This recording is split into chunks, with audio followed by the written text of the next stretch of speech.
Assalamu alaikum everyone. So I've been trying to record this episode for a while, just haven't had time to do it, but I was recently on Instagram asking y'all what do you guys want to see next.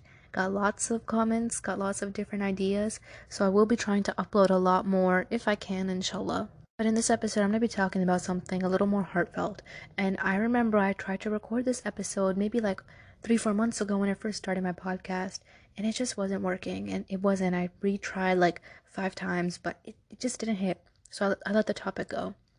Then recently, this topic came back up again, and I went through something recently, and I was like, "Oh, girl, it's time to drop. It's time to drop that episode I was thinking about." So here I am, filming it up. In this episode, I want to talk about betrayal, seeing someone's true colors, things of that nature, and what we can do to help ourselves through that hard time, because it's not easy. I think one of the biggest parts about betrayal, it really starts off with expectation. And this is where we all go wrong, okay? I'm sorry, I know, we're just 1 minute in and I'm attacking everyone. I'm attacking myself too. When we keep expectations from anyone except Allah, we are bound to be disappointed. And I guess like we hear it and it goes in one ear out the other, and we get so depressed and shocked, but that's the nature of human being. We create expectations, we create standards, we create these things, then we're all shocked when we get disappointed. But that's the beauty of existence, you learn and you grow. But anyway, so it's really, really easy to keep high expectations from people, if they might treat you good, if they're a good friend to you, whatever. And of course, it's good to keep some bare minimum good expectations from this person, but you shouldn't ever rely very big life changing decisions upon this person. You shouldn't ever sit here and rely on this person to make you happy. You shouldn't ever sit there and expect that this person will come through in your hard times. Things of that nature. I bet y'all have read a lot of Instagram little tweets on that. I know y'all have. But you shouldn't ever really rely on anyone that severely. Besides the point, let's get into betrayal.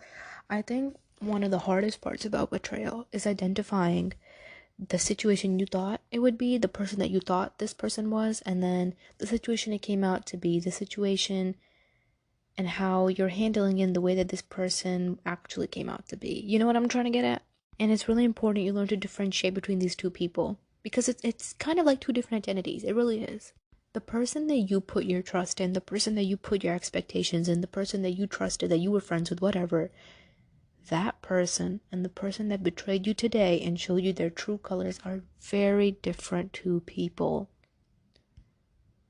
And then eventually, after, I guess you could say, accept the fact that you've been betrayed, accept the fact that these are two different identities. I want you to sit down and ask yourself this question. And this is the question that might take you months to answer. I don't know. For some people it takes years, for some people it takes days, okay? But I want you to ask yourself this. Do you want something to do with this person? After seeing their true identity, after seeing the person that actually came out to be, or after they betrayed you, do you want something to do with this person? And if your answer is yes, then I need you to ask yourself once again, do you think in life you can handle being betrayed again?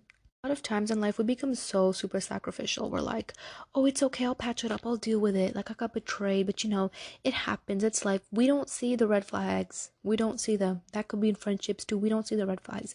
And the red flags are all around us. They're right in front of us. We don't see them. And we try to be super sacrificial because we cannot imagine what life is like without, having this best friend. We can't imagine what life is like with a certain, I guess with a certain person. Like, you just don't know what it's like. And this can really go for family as well. You just don't know what life is going to be like without them.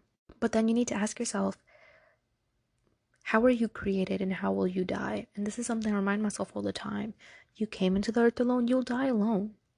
And I can promise you that you'll be in situations in your life where you'll be surrounded with a room full of people and you will still feel alone. And that's the thing, when you're not surrounded with company that reminds you of God, that reminds you of goodness, you will forever feel alone. So then you need to ask yourself this.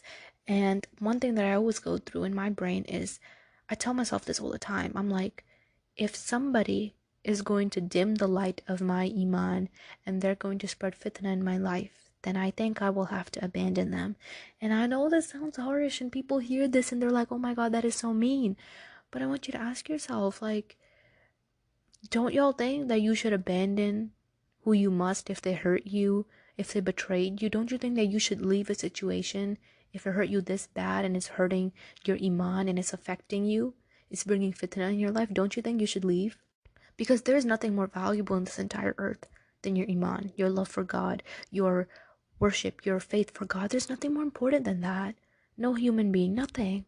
So why are you sacrificing your inner peace, your spiritual peace? Let me tell you something. I've learned this the hard way. You can never just have good physical health. That won't always lead to good spiritual and mental health. You can't always just have great mental health. That sometimes doesn't lead to great physical and spiritual health. But one thing that always opens up every single route is having good spiritual health, because that leads to good mental health, which leads to good physical health. Now, I know I might get attacked for what I said earlier, and yes, there's a lot of situations where people, they start taking care of their physical health. It automatically helps their mental and their spiritual. Yes, the routes are different for everybody, okay? But what I'm saying here is the most set route that always works is that you first got to find your spiritual health inside of you. That is what keeps your soul alive. And when you're at a point of depression, through betrayal, through hardship, and going through like the worst things, the one thing that is going to revive your soul is spiritualness. It is the love of God. It is seeking God. And I hate to sound like those people, man. Like, I hate it, but I'm for real. You're not going to be able to resurrect your soul lifting weights at the gym every day. It might feel great in the moment, but your soul needs some love, okay? And that is where God comes into play. Anyway, so you need to really ask yourself this. And I tell myself this all the time as well. Do not ever, ever, ever, ever owe yourself any guilt if you have to cut someone off for your own mental health, if you have to cut someone off for your own spiritual health. If you see that someone's coming in the terms of literally they're becoming so toxic to you, you don't like the person they've become, they've betrayed you, their true colors have shown, and you realize that you want nothing to associate with this person, then why are you forcing yourself? Allah sometimes puts the red flag literally in front of our eyes. Like it's red, you see it, and you ignore it. And at that point, who can we blame besides ourselves? When someone is taken away from your life, when you're in a situation of betrayal, where you see someone's true colors, where you realize that you've been gossiped or backbite about whatever, when you're in that situation, I need you to really just remind yourself this all the time. Allah has heard things and seen things that you have not seen. And if you believe in your judgment more than you believe in Allah's judgment, then okay, go ahead. Go do what you want. Go ahead. But 99.9% of y'all, I know you believe in God's judgment more than you believe in your own, so you're obviously gonna see that red flag and be worried. And when you see that red flag and you're being worried, and every single instinct in your gut tells you that you need to drop this person out, that you want nothing to do with this person anymore, that this person is just gonna bring fitna in your life, hurt your iman, and drag you spiritually, that this person might just even freaking lead you to hell. Because let me tell you something, your friends, your companions, your family, whoever it may be, they can either be in support of you on the day of judgment, or they can be against you. That's why it's really important that you're careful about the company you pick, and I'll make an episode on that later, but they can either be with you or against you. You need to ask yourself, can this person drag me to hell? Can this person, cause so much fitna and harm in my life that I won't even be able to take care of myself? You, as an individual, are worth a lot more than the bonds in your life, okay? Don't sacrifice yourself for one bond in your life. Don't sacrifice your health. Don't sacrifice your mental, your spiritual. No, why? Why are you throwing yourself in a ditch, bro? You did not work this hard to heal yourself, to set the standard so low.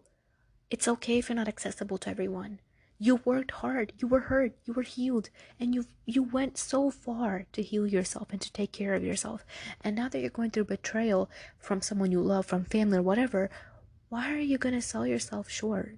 Why? Well, this is something that I tell everyone, especially being Muslim, you bring so much value to the table, so much. Like, your value is incomparable. I'm so serious, bro. Your soul is meant to outlive this earth. It's meant to do some great things, okay? You have a lot of value in you. And the day you realize that, the day you walk away from situations that don't deserve you, that don't serve you, you'll realize that. You'll realize you do have a lot of work. And now you may feel hurt, you may feel sad, you may feel depressed, you may feel broken. You're like, oh my goodness, I'm hurt. Like, I know this was the best move for me. I know that I got betrayed. I know that I see their true colors is the best move, but I'm hurt. Just because you're hurt, that does not lower your value, okay? Let me tell you something. I know it's gonna be cliche, but y'all ever seen how gold is being made? It starts off from nothing, and it becomes something. Like, think about it. Your value is not any less just because you're hurt. Your value is not dependent upon people that betrayed you. Your value is not dependent upon your depression either, and that's something else I'll talk about as well. I know that a lot of times when we go through situations of betrayal, we go through these toxic situations of like backbiting, gossiping, this and that, we become really depressed, and that's very common. I think of an episode on how to overcome that as well. I don't know. I talk about it in almost every episode, but your value as an individual Let me tell you something, and I should have said this earlier. Your value and your worth is not determined by this earth. It's not. Big secret. If you don't know that already, it's not determined by this earth. And if you think it is, you'll come to a realization that it's not. Your value and your worth is determined by your spiritual state in the eyes of God. How often do you pray? How much do you reflect on the Quran? How much do you take care of your relationship with God? That is the relationship that will give you respect, success, wealth, and happiness in this earth. I'm serious. And in the hereafter. When you nurture that relationship, everything else will fix out. You'll notice to yourself that if you became closer to God, you lost a lot of things. I know I did. When I became closer to God, I lost a lot of friendships. I have people who see me now and they just kind of stare. Like they just kind of feel weird. It's crazy, y'all. Like I remember after seeing my friends after such a long time in quarantine and just become such a more religious person, I've lost lots of friends. But I don't even care. Like why? It's just nothing to care about. Let me tell you something. And if you're going through that too, why do you care? If becoming close to God means you have to lose every single relationship in your earth, then so be it. Allah will bring the people that bring value to not just your worth. Like I said, your worth is determined by your spiritual state in your eyes of God. And when someone comes in your life and they add to that, they help you, they grow your iman, they're helping you with everything. Come on, bro.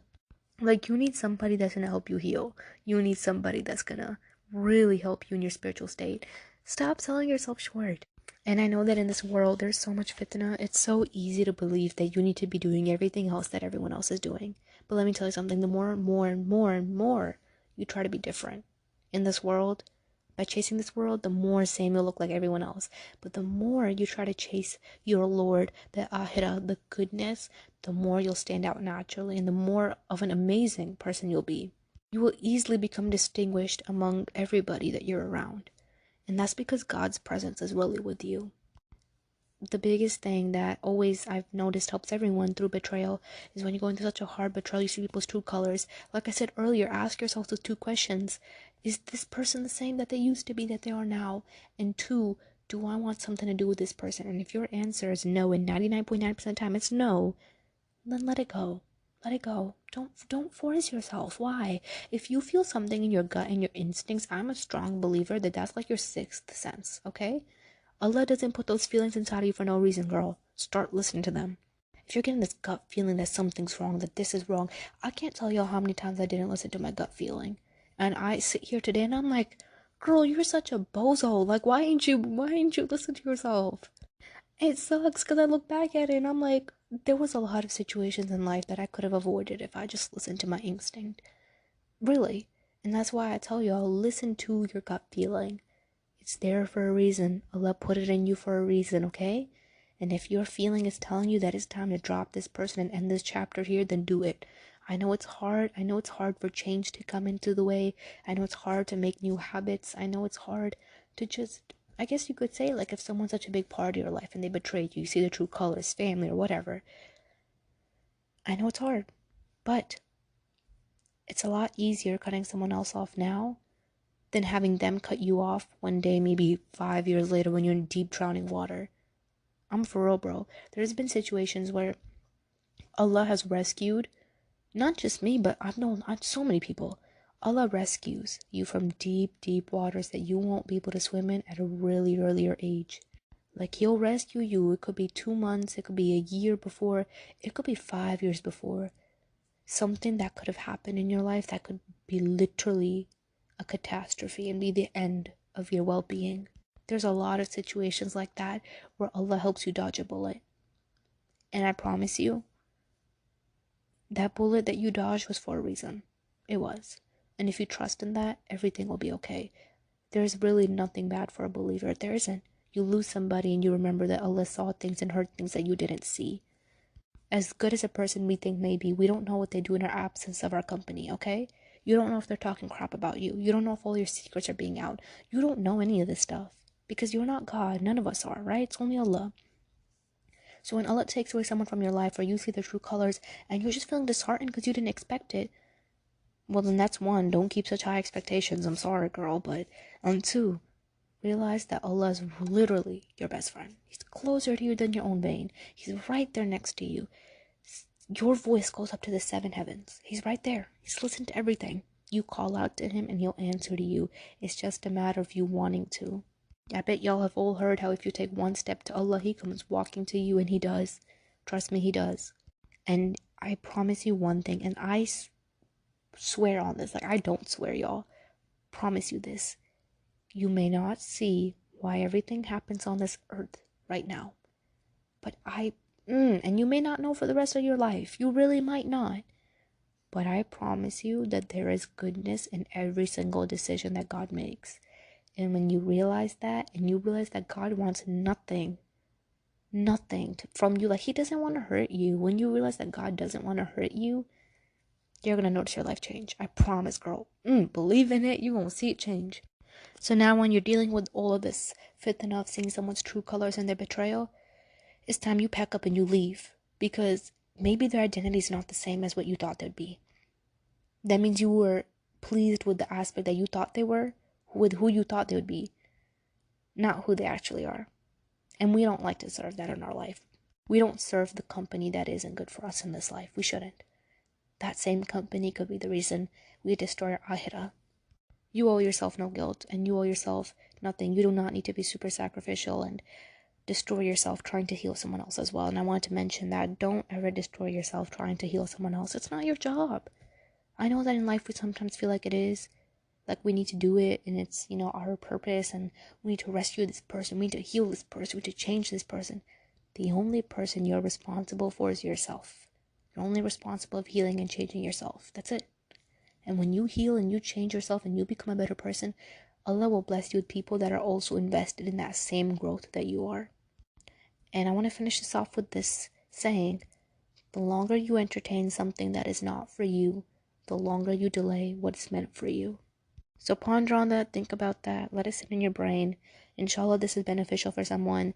I've gotten lots of different idea requests for my podcast, so I will definitely talk about them. And inshallah, one day, it'll help somebody. So I hope you all have a great day.